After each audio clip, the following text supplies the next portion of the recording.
কিছুটা মেনে ও খানিকটা মানিয়ে একসাথে চলতে পারা একটা বিরাট যোগ্যতা। এই যোগ্যতা সবার মধ্যে থাকে না।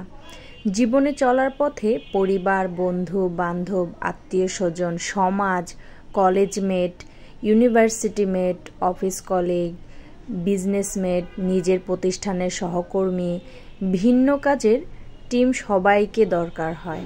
আপনি ভালো করেছেন, আপনি যে এগিয়ে যাচ্ছে, আপনি সে একজন ভালো মানুষ, এটা কে বলবে? এই মানুষগুলোই বলবে। আপনি বিপদে পড়লে এরা কেউ না কেউ পাশে দাঁড়াবে এবং একইভাবে আপনাকেও তাদের পাশে দাঁড়াতে হবে তাদের জন্য। চলতে গেলে, কাজ করতে গেলে, মিশতে গেলে সবাই একরকম হয় না। আপনার মতো করে সব কিছু হবে না, চলবেও না। কিছুটা ছাড় দিয়ে ও ত্যাগ স্বীকার করে চলতে হয়।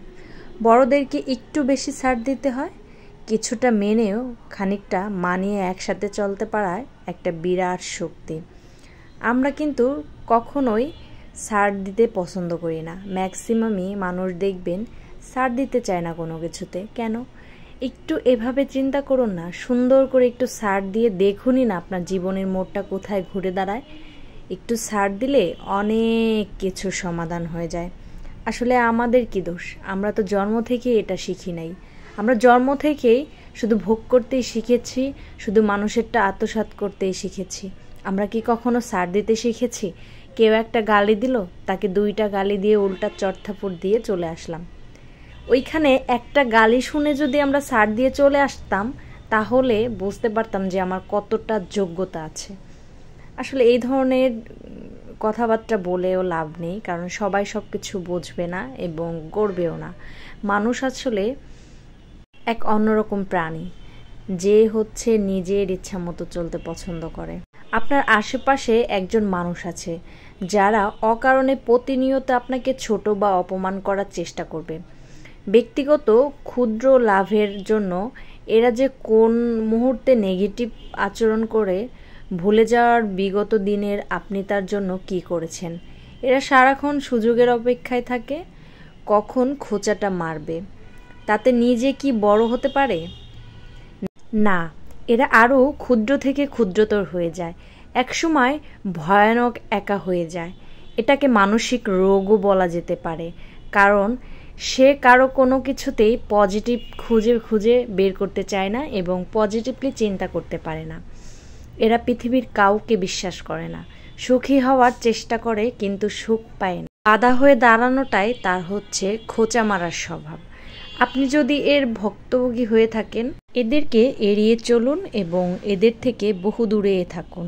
দেখবেন আপনার কাজের সময়টা বেড়ে গিয়েছে, নিজেকে খুব ফুরফুরে লাগছে, আপনার লাইফে অযাচিত পেন কমে গেছে, কোনো চিন্তাই নেই, কোনো দুশ্চিন্তাও নেই। এতটা ফুরফুরে লাগবে নিজের মধ্যে। মজার ব্যাপার হচ্ছে, খারাপ কাজ করার জন্য অনেক অর্থ, মেধা, কুবুদ্ধি ও সময় দিতে হয়, কিন্তু ভালো কাজ করার জন্য এত কিছুর প্রয়োজন হয় না। আপনি ভালো কাজ করতে চাইলেই কিন্তু করতে পারেন, যদি এই সমস্ত কিছু ত্যাগ করতে পারেন।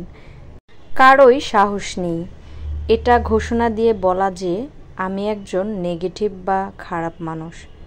কিন্তু বুক ফুলিয়ে আপনি বলতে পারেন বা লিখতে পারেন আপনি একজন ভালো মানুষ, যা আপনার কাজ, ব্যবহার ও আচরণ ও ব্যক্তিত্বের প্রকাশ পায়। আমরা প্রতিনিয়ত একটু ভালো কাজ করার চেষ্টা করি এবং ভালোভাবে চলার চেষ্টা করি, মানুষের সাথে সুন্দর আচরণ করি। এতে করে আমাদের চরিত্রটা চেঞ্জ হবে এবং মনও ভালো থাকবে। সব কিছু মিলিয়ে আলহামদুলিল্লাহ আপনি অনেক সুখী হতে পারবেন। যাই হোক, আজকের এই কেকটা ছিল 1 পাউন্ডের চকলেট কেক, আর চকলেট কেকটা কাস্টমাইজড করা ডিজাইন ছিল। তো এই কেকটা ছিল আমাদের প্রিয় আপু রোমা আপুর অর্ডারের, ওনার ছোট ছেলের জন্মদিনের কেক। আপু হচ্ছে আমার অনেকবারের রিপিট ক্রেতা। আপু সবসময় যত খাবার দাবার লাগে আমার থেকে অর্ডার করে নিয়ে থাকেন। আর এই কেকটা আপুকে খুবই স্পেশালি বানিয়ে দিতে চেয়েছিলাম, বাট পারিনি। কারণ হচ্ছে, যেদিন এই কেকটার অর্ডার করেছিলাম, কাজ করেছিলাম, সেদিন প্রচুর গরম ছিল, আর গরমে এই কেকটা একদম গলে গলে যাচ্ছিল। খুবই খারাপ একটা অবস্থা হয়েছিল রোমা আপুর এই কেকটা। তো যাই হোক, তবুও রোমা আপু কেকটা অনেক লাইক করেছে, ধন্যবাদ রোমা আপুকে। এবং এই কেকটার একটা বিষয় ছিল, যেটা হচ্ছে গানাশটা।